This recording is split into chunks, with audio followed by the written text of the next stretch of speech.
बिस्मिल्लाहिर्रहमानिर्रहीम। अस्सलाम वालेकुम। आज 22 मई बरोज़ इतवार हम बात करेंगे 3 अहम इशूज़ के हवाले से। रात को जरदारी और शहबाज शरीफ की मुलाकात हुई है और अहम इजलास बुला लिया गया है, क्योंकि राना सनाउल्लाह की तरफ से भी स्टेटमेंट आई थी, शहबाज शरीफ की तरफ से भी, और दोबारा इत्तेहादियों को हुकूमत गिराने और इलेक्शन की तरफ जाने के हवाले से नून लीग ने उनके साथ मुशावरत की थी, क्योंकि नून लीग और नवाज शरीफ हाथ खड़े कर चुके हैं।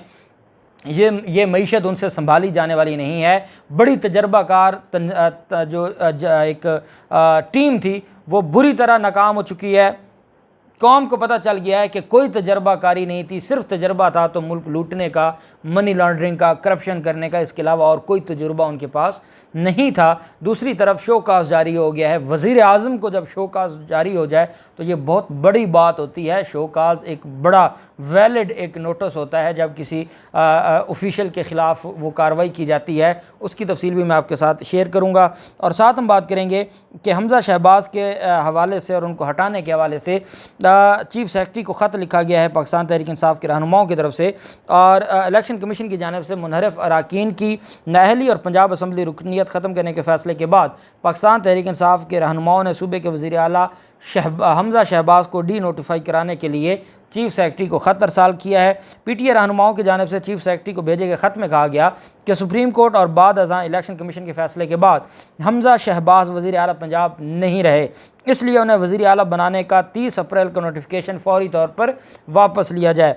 ख़त में चीफ सेक्रेटरी से यह भी मुतालबा किया गया कि ना सिर्फ हमज़ा शहबाज को डी नोटिफाई किया जाए, बल्कि उनकी बहसीत वज़ीर आला किए जाने वाले तमाम इक़दामात को गैर कानूनी करार दिया जाए। इस हवाले से पाकिस्तान तहरीक इंसाफ के रहनुमा महमूद रशीद ने बताया कि चीफ सेक्रेटरी ने पीर तक इस मामले का कानूनी तौर पर जायज़ा लेने का कहा है। अगर हमज़ा शहबाज को पीर तक डी नोटिफाई ना किया गया तो सुप्रीम कोर्ट जाएंगे और तौहीन अदालत की दरख्वास्त दायर करेंगे। इससे कबल जो लाहौर हाई कोर्ट में भी हमज़ा शहबाज को ओहदे से हटाने की जो दरख्वास्तें हैं उन पर 25 मई की तारीख़ मुकर्रर है, और आज एक और नई दरख्वास्त भी दायर की गई है, और वो भी 23 मई को सोमवार के दिन उसके ऊपर भी समाअत होगी। परवेज़ इलाही की और सिब्तान खान की दरख्वास्तें बेसिकली पेंडिंग पड़ी हैं। दूसरी तरफ जो आसिफ जरदारी और शहबाज शरीफ के दरमियान जो मुलाकात हुई है, और ये मौजूदा सियासी गैर यकीनी सूरत हाल के हवाले से शहबाज शरीफ ने अपने दौरे लाहौर के दौरान साबिक सदर आसिफ जरदारी से अहम मुलाकात की है। आसिफ जरदारी मॉडल टाउन में शहबाज शरीफ से मिलने गए, वो भी वज़ीर आज़म हाउस सब ऑफिस डिक्लेयर हो चुका है, तो वहाँ पर मुलाकात हुई। और ज़राए के मुताबिक जो शहबाज शरीफ और साबिक सदर आसिफ जरदारी के दरमियान मुलाकात के मौका पर वज़ीर ख़जाना मिफ्ता इस्माइल और आज़म नज़ीर तारड़ साहब वज़ीर कानून भी मौजूद थे। ज़राए के मुताबिक मुलाकात के दौरान PTI के अगले लाहे अमल इस्लामाबाद लॉन्ग मार्च के हवाले से भी गुफ्तगू की गई, और इंतखाबी इस्लाहात समेत दीगर अमूर पर भी तबादला ख्याल किया गया। दो बड़ी सियासी मुलाकात में, दो बड़ों की जो सियासी बड़े हैं उनकी मुलाकात में इंतखाबी इस्लाहात के साथ मुआशी इस्तेहकाम के लिए तजावीज़ पर भी मुशावरत की गई, और बाहमी तावन से मईशत को दरपेश मसाइल से निकालने के लिए इक़दामात पर भी गौर करने का कहा गया। क्योंकि आज इमरान खान ऐलान करने वाले हैं, और इमरान खान ने आज तारीख़ देनी है, पेशावर इमरान खान पहुंच चुके हैं और तारीख़ देनी है लॉन्ग मार्च की। आज इन दोनों की तरफ से ये डिसाइड किया गया है कि हम इमरान खान की दोनों इस बात पर अब पहुंच चुके हैं। आसिफ जरदारी की तरफ से ये कहा गया था, राना सनाउल्लाह ने कल ये कहा, उनकी तरफ से बाकायदा ट्वीट किया गया कि हमने बड़ी कोशिश की है लेकिन हम ये सारा अपने खाते नहीं डालना चाहते। अगर तो कोई, और ये इदारों के हवाले से था कि हमारा बोझ उठाएगा तो ठीक है, नहीं तो फिर हमारे पास कोई और ऑप्शन नहीं है, हम ये हुकूमत से चले जाएंगे। और नवाज शरीफ पहले इसके ऊपर कह चुके हैं। शहबाज शरीफ राज़ी कर रहे हैं आसिफ जरदारी को। आसिफ जरदारी ने यह कहा था कि कुछ दिन देख लेते हैं, अगर हमें बड़ों की तरफ से कोई मिलते है, उनकी तरफ से हमें कोई रिस्पांस मिलता है तो ठीक है, नहीं तो फिर हम असम्बलियाँ और हुकूमत गिरा देंगे। आज शहबाज शरीफ ने उनको बता दिया है कि कहीं से कुछ नहीं मिलने वाला, ना सऊदी अरब कुछ दे रहा है, ना IMF कुछ देने को तैयार है, चाइना हमसे नाराज़ हो चुका है, उनके लोग धड़ाधड़ पाकिस्तान छोड़कर जा रहे हैं, और जो बड़े हैं उन्होंने भी हमसे किनारा कशी कर ली है। सुप्रीम कोर्ट हमारे सर पर बैठ गई है। अतर मिनल्ला साहब रात के 12 बजे अदालतें खोल कर बैठे हैं, इस वजह से हमसे कुछ नहीं होने वाला। और जो शहबाज शरीफ के साथ पूरा दिन एक डिस्ट्रिक्ट जज ने किया, उस पर भी वो बड़े ही मायूस थे। और वो ये समझते हैं कि सारा कुछ आइन और कानून के मुताबिक नहीं हो रहा। इस वजह से उन्होंने ये प्लान किया है कि ये दिन गुजार लें इतवार का, जिस दिन इमरान खान ने अनाउंस करना है, और उसके बाद फिर सोमवार के दिन इन्होंने असम्बलियाँ तहलील करने के हवाले से या सख्त मुआशी फ़ैसले लेने के हवाले से इजलास बुला लिया है। हुकूमती इत्तेहादियों का इजलास सोमवार के दिन होगा। नवाज शरीफ समेत बेशतर इत्तेहादियों की जानिब से हुकूमत छोड़ने के लिए दबाव बढ़ रहा है, जिसके बाद मुस्लिम लीग नून ने मौजूदा हुकूमत के मुस्तकबिल के हवाले से हतमी मुशावरत के लिए इत्तेहादी जमातों का इजलास पीर को तलब कर लिया है। ज़राए के मुताबिक शहबाज शरीफ ने आसिफ जरदारी को भी मौजूदा सूरत हाल पर एतमाद में ले लिया है और इनकी जो मुलाकात हुई है उसमें इमरान खान का जो लॉन्ग मार्च है, महंगाई है, मुल्की सूरत हाल है, सारा का सारे मामलात पर डिस्कस किया गया और ये कहा गया है कि ये जो सारे मामलात हैं वो अब हमारे हाथ से निकलते जा रहे हैं, चीज़ें हमारे हाथ से निकलती जा रही हैं, हमारी ना कोई बात सुनता है ना कोई हमारी मदद करता है। इस वजह से अब हमें नए इलेक्शन की तरफ जाना होगा क्योंकि इनके बस की बात नहीं है, मामलात इनके हाथ से निकल चुके हैं। दूसरी तरफ जो इलेक्शन कमीशन की तरफ से मामला सामने आया है वो बड़ा अहम है। इलेक्शन कमीशन ने जो आप जानते हैं कि एक तो फ़ॉरेन फंडिंग केस का जो मामला था, फ़ॉरेन फंडिंग केस ख़त्म हो चुका। ममनुआ फंडिंग की हद तक जो केस है उसमें जो स्क्रूटनी कमेटी है उसने भी वर्किंग शुरू की हुई है नून लीग और पाकिस्तान पीपल्स पार्टी के केसेस के हवाले से। वो अपनी जगह पर कायम है और जो चीफ़ इलेक्शन कमिश्नर ने ना चाहते हुए कल फ़ैसला दिया 25 मुनहरफ अरकान का, वो अपनी जगह। जो 5 पाकिस्तान तहरीक इंसाफ के जो रिज़र्व कोटा था उसमें जो लोग डी नोटिफाई हो गए, डी सीट हो गए, उनके लिए तरीक़ाकार ये होता है कि जो अगली लिस्ट पड़ी होती है उससे पाकिस्तान तहरीक इंसाफ की जो लिस्ट उनके पास पड़ी है जो उससे अगले नंबर पर हैं उनका नोटिफिकेशन जारी किया जाएगा या फिर उस जमात के पास ये इख्तियार है कि वो नए नाम दे दें।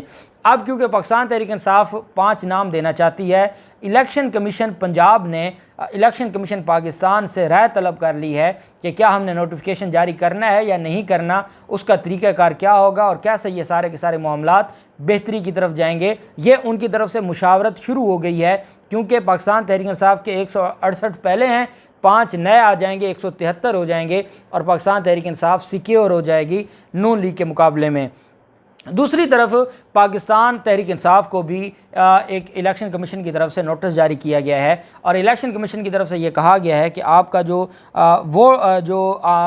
विद इन पार्टी जो इलेक्शन होना था, पार्टी के अंदर जो इलेक्शन होने थे उसके हवाले से बातचीत हुई है और इंट्रा पार्टी इंतखाबात के हवाले से कहा है पाकिस्तान तहरीक इंसाफ को कि आपने 13 जून 2022 तक आपके पास टाइम है और आपने इंट्रा पार्टी इंतखाबात करवाने हैं। इलेक्शन कमीशन के मुताबिक PTI को इंतखाबात के लिए 13 जून 2022 तक 1 साल का वक्त दिया गया है, मगर इंटर पार्टी जो इंतखाबात हैं वो नहीं हुए। इलेक्शन कमीशन PTI को इंतखाबात के लिए मज़ीद वक्त नहीं देगा। पाकिस्तान तहरीक इंसाफ को ये कहा गया है कि आप 13 जून तक जो इंटर पार्टी इंतखाबात हैं वो आप करवा लें।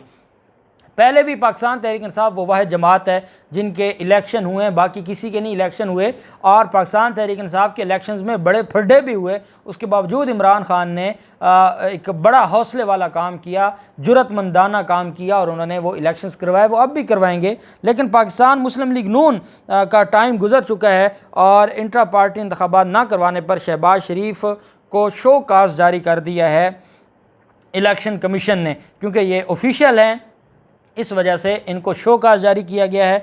और इस शो काज में जो इलेक्शन कमीशन ने बरहमी का इज़हार किया है नून लीग के सदर और वज़ीर आज़म पाकिस्तान को इंट्रा पार्टी इंतखाबात न करवाने पर इलेक्शन कमीशन ने शो काज नोटिस जारी किया है। इलेक्शन कमीशन की जानिब से कहा गया है कि शो काज नोटिस में जो कि क्यों ना नून लीग को पार्टी निशान के हसूल के लिए नाअहल करार दे दिया जाए। इंट्रा पार्टी इंतखाबात के लिए नून लीग को की पास 13 मार्च तक की डेडलाइन थी, जिसमें नून लीग की दरख्वास्त पर 14 मई तक तोसी कर दी गई थी, मगर नून लीग ने ताहाल पार्टी इंतखाबात करवा कर इलेक्शन कमीशन को सर्टिफिकेट जमा नहीं करवाया। इलेक्शन कमीशन ने कहा कि क्योंकि आपका वक्त गुजर गया है और इलेक्शन कमीशन ने कहा कि आपका 13 मार्च तक था और पाकिस्तान तहरीक इंसाफ का अभी 1 महीना रहता है 13 जून तक। अभी उनका जो पहला जो है वो अल्टीमेटम उनके पास वो 13 जून तक है।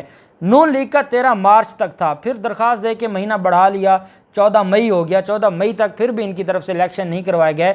उस पर इलेक्शन कमीशन और चीफ इलेक्शन कमिश्नर ने ज़ाहिरन बरहमी का इजहार करते हुए शोकास जारी कर दिया है शहबाज शरीफ को कि आप बताएं कि अगर आप ये सर्टिफिकेट जमा नहीं करवाते, जो इंट्रा पार्टी इंतखाबात हैं वो करवा के अगर आप ये नहीं करते तो हम आपको नहीं जारी करेंगे, जो आपका जो इंतखाबात के हवाले से जो निशान होगा वो जारी नहीं किया जाएगा। अच्छा, इनके लिए बड़ा आसान काम है, कारकुनान इनके वैसे थोड़े हैं, सदर वैसे ही शहबाज शरीफ रहने हैं ताहयात, नवाज़ शरीफ पार्टी के हेड रहने हैं, नायब सदर मरीम नवाज़ रहेगी और जनरल सेक्रेटरी हसन इकबाल, तो इनको दोबारा एक फार्मेलिटी पूरी करके, कमरे में फार्मेलिटी पूरी करके ये दोबारा इंतखाबात करवा दें।